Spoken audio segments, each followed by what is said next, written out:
પાઈ કોઈની ફ્રોડ નથી મિત્રો, પણ આપણે આની અંદર ધીમે ધીમે અર્નિંગ થાય છે. ડેઈલી 24 કલાકે એકવાર ક્લિક કરવાનું હોય છે.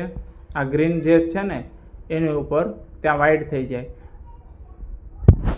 પછી આની થોડીક સ્પીડ પણ આપણે વધારી શકીએ છીએ અર્નિંગની અંદર.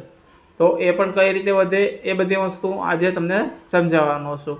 તો પહેલાં આપણે જોઈએ આ વિડીયોની અંદર કે સ્પીડ કેવી રીતે વધે. જો આપણે જે ક્લિક કરવી છે એની અંદર જવાનું, ત્યાર પછી આ નીચે છે અહીંયા ક્લિક કરવાનું. હવે જુઓ આની અંદર આપણે યર બાય ક્લિક કરી શકીએ. લોકિંગ પીરિયડમાં આપણે મૂકી શકીએ. વીકલી છે, મંથલી છે, યરલી છે અને 2-3 વર્ષનું વતન છે. ત્યાર પછી આની અંદર કઈ રીતે તમારે સ્પીડ વધારવી છે એ પણ વસ્તુ આવે છે.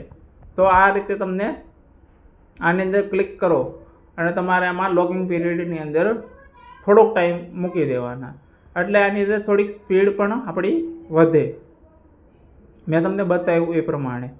હવે આની અંદર પછી આપણે જોઈએ કે આની અંદર ફ્રેન્ડને આપણે જે શેર કરીએ છીએ, તો ફ્રેન્ડને આપણે શેર કરવી એમાં પણ આપણી થોડીક સ્પીડ વધે. એ પણ આપણે ક્લિક કરતા જાય તો એની અંદર આપણી પણ સ્પીડ વધતી જાય. જો મારા ફ્રેન્ડ છે, મેં 5 જણાને શેર કર્યું છે, એમાંથી 2 કે 3 જણા ડેઈલી ક્લિક કરે છે, તો એની પણ આપણને ફાયદો થાય છે.